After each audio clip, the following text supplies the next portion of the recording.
প্রিয় শিক্ষার্থীরা, কেমন আছো তোমরা? আশা করি খুবই ভালো আছো। আমি আছি 99 মিনিট স্কুল থেকে ত্রিবেণী ম্যাম। ঠিক আছে, এখন আজকে আমরা তোমাদেরকে বোঝানোর চেষ্টা করব ক্লাস 9 এবং 10-এর সাহিত্য থেকে আমাদের গল্পটা আজকে আসবে, যেটা খুবই তোমরা ভয় পাও। সেই ভয় যাতে তোমাদের ভিতর থেকে দূরে সরে যাওয়ার জন্য আমি চেষ্টা করব তোমাদেরকে রবীন্দ্রনাথ ঠাকুরের শুভা গল্পটি পড়ানোর চেষ্টা করব। ঠিক আছে? আর আজকে আমাদের এই ডেমো ক্লাসটা আশা করি তোমরা দেখবা এবং আমাদের সাথে থাকার চেষ্টা করবা। ঠিক আছে? আজকে আমরা পড়ব কি? শুভা গল্প। শুভা গল্পকে শুভা কে ছিল সেটা আমাদেরকে জানতে হবে।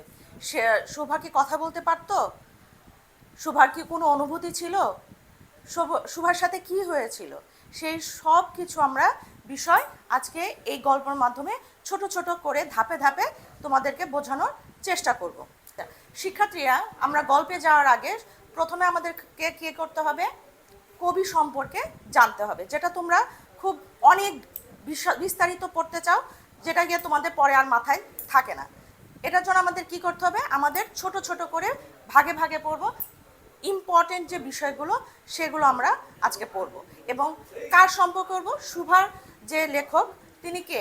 আমাদের জাতীয় কবি রবীন্দ্রনাথ ঠাকুর।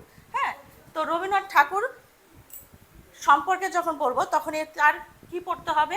লেখক পরিচিতি পড়তে হবে, গল্পের পটভূমি, শুভার চারিত্রিক বৈশিষ্ট্য, গল্পের প্রধান চরিত্র, গুরুত্বপূর্ণ ঘটনা, গল্পের মূল ভাব এবং গুরুত্বপূর্ণ উক্তি ও ব্যাখ্যা, এবং এসএসসি পরীক্ষায় তোমরা যে গুরুত্বপূর্ণ প্রশ্নগুলো পড়বে সেগুলো আমরা আজকে এই ক্লাসের মাধ্যমে তোমাদেরকে বোঝানোর চেষ্টা করব। ঠিক আছে? আজকে এখন আমরা তাহলে চলে যাই লেখক পরিচিতিতে। লেখক পরিচিতিতে কি দেখবা? আমাদের প্রথমেই যেটা আসবে রবীন্দ্রনাথ ঠাকুরের জন্ম এবং মৃত্যু। সেটা যদি তোমরা শর্টকাটে পড়তে চাও তাহলে সেটা কি হবে? জন্ম আমাদের কত সালে? 7ই মে 1861 এবং মৃত্যু 7ই আগস্ট 1941। তাহলে তুমি একটা জিনিস বিষয় খেয়াল করো যে 7ই মে আর 7ই আগস্ট সিমিলার, শুধু তোমাকে কি করতে হবে? মাসটা মনে রাখতে হবে। একটা মে আর একটা আগস্ট, এবং তোমার জন্ম মৃত্যু কিন্তু সিমিলার, দেখতেছ? এখানে 1861 এবং 1941।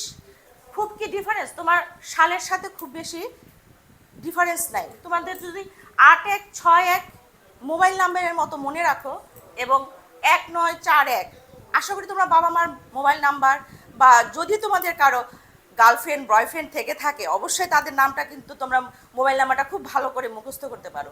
তো সেক্ষেত্রে আমার মনে হয় না তোমাদের কবিদের নামটা মনে রাখা খুব কষ্ট হবে। ঠিক আছে, তাহলে মূল ক্লাসে চলে যাই।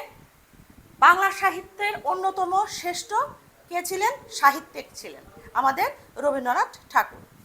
তারপর কবি ছিলেন, গল্পকার ছিলেন, উপন্যাসিক ছিলেন, নাট্যকার ছিলেন এবং সঙ্গীতের স্রষ্টা ছিলেন। এবং আমরা জানি কি, আমরা রবীন্দ্রনাথ ঠাকুরের অনেক সুন্দর সুন্দর গান আমরা জানি। আমাদের জাতীয় সঙ্গীতের লেখককে রবীন্দ্রনাথ ঠাকুর। আচ্ছা, 1913 সালে সাহিত্যে নোবেল পুরস্কার তিনি লাভ করেন এবং তার বিখ্যাত ছোট গল্পের নাম কি? আজকে আমাদের এই যে গল্পটা, তার নাম কি? শুভা গল্প।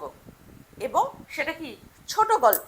ছোট গল্প সম্পর্কে তোমরা আরও আইডিয়া নিতে পারো যাদের একটু গল্পের বই পড়ার অভ্যাস আছে। রবীন্দ্রনাথ ঠাকুর সম্পর্কে ছুটি আছে, নৌকাডুবি আছে, এগুলো অনেক বিস্তারিত গল্পের বই আছে যেগুলো তোমরা রবীন্দ্রনাথ ঠাকুরের ছোট গল্প সম্পর্কে জানতে পারো। ঠিক আছে, আজকে আমরা কি বললাম? তাহলে এখান থেকে আমরা জানলাম কবির জীবনী সম্পর্কে, যেটা তোমাদের খুব ইম্পর্ট্যান্ট এবং এই বিষয়গুলোই তোমাদের একটু মনে রাখতে হবে। ঠিক আছে, তাহলে আরেকটু চলে যাই আমরা শুভার পরিচয়। আজকে আমাদের গল্পের যে নাম, প্রধান চরিত্র, আমরা সবসময় জানি কি গল্পের চরিত্র কে থাকে? হিরোরা থাকে। কিন্তু আজকে আমাদের গল্পের চরিত্রকে একজন নায়িকা, এবং তার নায়িকার মাধ্যমে আমরা এই গল্পটার সম্পর্কে তার বিস্তারিত আলোচনা করব। এখন আজকের গল্পের চরিত্রের প্রধান নায়িকাকে শুভা, এবং এই শুভার অর্থটা কি? শুভা অর্থ যে সুন্দর কথা বলতে পারে, কিন্তু আমাদের যে চরিত্র নায়িকা শুভা, সে কিন্তু কথা বলতে পারে না। শুভা কি ছিল? সে জন্মগতভাবে বাক প্রতিবন্ধী ছিল। তার প্রকৃতির সাথে কি ছিল? সুন্দর একটা গভীর সম্পর্ক ছিল। মানুষের চেয়ে প্রকৃতির কাছে সে বেশি আপন এবং অত্যন্ত সংবেদনশীল এবং অনুভূতিপূর্ণ। ঠিক আছে, আজকে এইটুকুই আমরা চরিত্র সম্পর্কে জানলাম। শুভার নীরব জগৎ। শুভার বন্ধু ছিল দুটো কি? গরু, সর্বশী এবং পাঙ্গলি।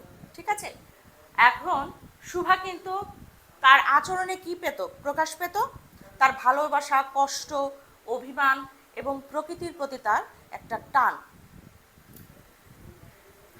তারপরে প্রকৃতির সাথে তার সম্পর্ক, সে তার অনুভূতিগুলো কিসের মাধ্যমে প্রকাশ করত? প্রকৃতির গাছপালা, তার আশেপাশে যারা ছিল তার বন্ধু, সে তার সাথে তার অনুভূতি প্রকাশ করত। সে তো কথা বলতে পারে না, কিন্তু তার বলে কি তার আবেগ, মায়া, রাগ, অভিমান, কষ্ট কিছু কি তার ছিল না? অবশ্যই তার ছিল। তার কাছে প্রকৃতির ছিল কি? বন্ধু ছিল, আশ্রয় ছিল এবং অনুভূতি প্রকাশের একটা কি? মাধ্যম ছিল।